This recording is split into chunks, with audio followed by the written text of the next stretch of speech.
New tonight, if you plan on eating fish or going fishing anytime soon, we have a warning from the DEQ. Unsafe levels of mercury found in some of fish at some of Oklahoma's most popular lakes.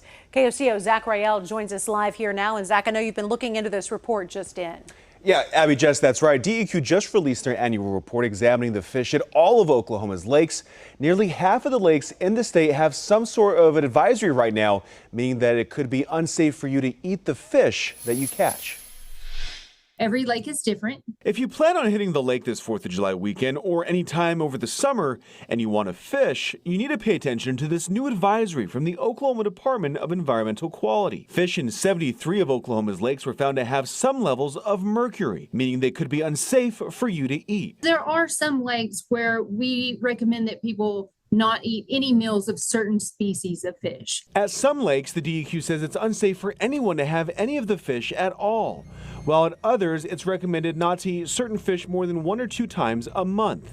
The DEQ report also has different warnings for the general population and the sensitive population, which are women of childbearing age and children 15 and under. Those are the people for which mercury has the biggest impact because it does affect the brains of developing fetuses and young children. Taking a look at some of the lakes around the OKC Metro, Lake Thunderbird, Lake Stanley Draper, and Lake Hefner all have advisories for some of the fish in them, but to what degree varies. Look at those advisories because an advisory that we have for Lake Hefner will not be the same advisory that we have for Lake Texoma. You might be wondering, is it safe to swim in these lakes or, in the case of Lake Hefner, consume its water? DEQ recommends that people recreate on Oklahoma's lakes, rivers, and streams. The mercury that is in the fish is not impacting drinking water and does not make it unsafe for people to recreate on the lakes that have these advisories. And still, despite their advisories, DEQ says it is safe to eat some of the fish from these lakes. We do encourage people. DEQ encourages the public to go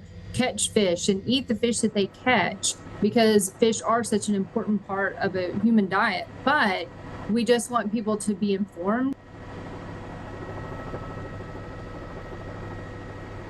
Okay, so how do you know what fish are safe to eat? What lakes have these advisories? It really is a case-by-case basis because no body of water is the same. Right now on KOCO.com and in the KOCO app, we have the link to the DEQ advisory that breaks it all down by lake and by fish so you can make those informed decisions.